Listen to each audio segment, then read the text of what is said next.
but I can just run that past you. Andrew Lay actually might know where this is, and it's not on his farm, but not far from it.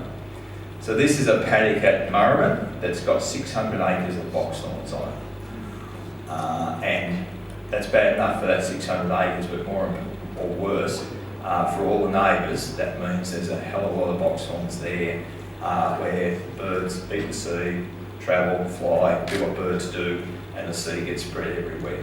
So what we've, again, one of the challenges is that the department always says they haven't got enough money and haven't got enough resources and haven't got enough power to actually deal with issues like this. So we are going to set aside nearly $7 million for the department to actually have a dedicated invasive species management program. So that will be staffed, that when someone rings up like this, and there's a gentleman called Walsh from Murrabin who writes to me regularly about this particular paddock, I write to the Minister. Minister writes back and says, well, the department don't sort of view this as a priority at the moment, basically. So there will be dedicated money for the department to have a unit who can actually go out and inspect properties, actually issue PIN notices, and if the department says we need more powers to actually make sure something happens in government, we are very much prepared to give the department powers to make sure we don't have properties like this. And if you go to other parts of the state, you go into South Gippsland, you get ragwort, you go somewhere else, you get a different weed, you get blackberries, those things.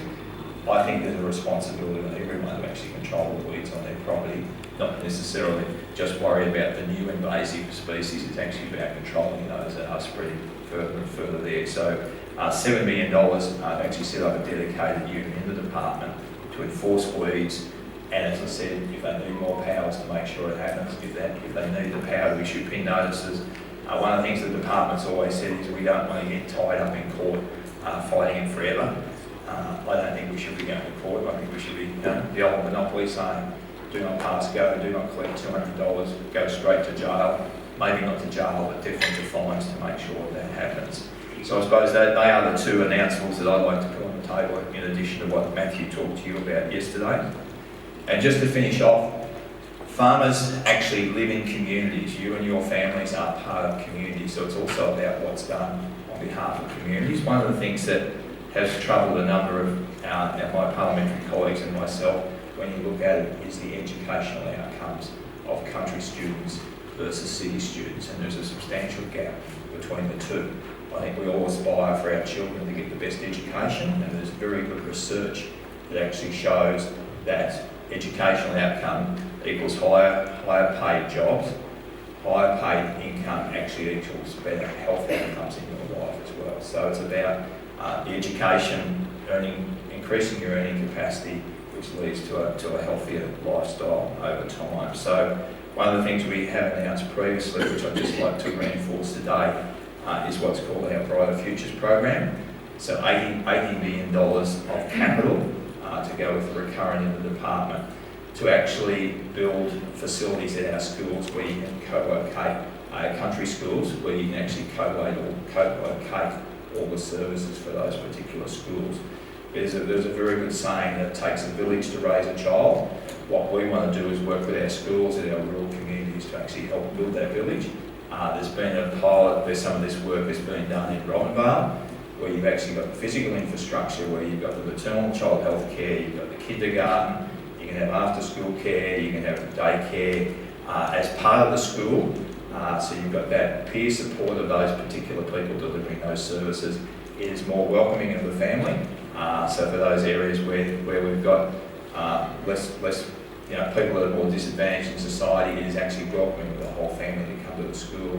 And there's some very good outcomes being achieved, where you're not only lifting the literacy and numeracy of the students, but in some cases you're also getting the parents involved as well, and you're actually lifting the numeracy and literacy skills of the parents as well. So we actually want to see over the longer term how we actually close that educational outcome gap between our country students and our city students.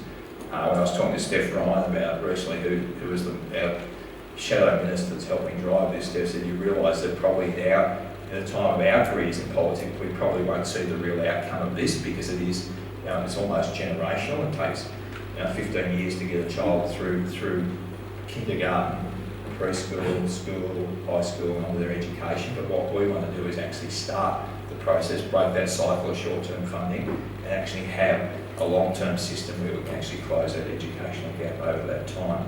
So David, I'm happy to leave it there. I've had a quick flick through your Delivering Agricultural Growing Communities document. I think we've just ticked a couple off today. Unbeknownst to what you had in there, we're very happy to take some questions. I'm afraid for Brett's benefit, I can't just nod. We obviously have to cost stuff. But I think with what Matthew said yesterday, what I've said, what we've previously announced around a whole range of issues, particularly around that issue of freight.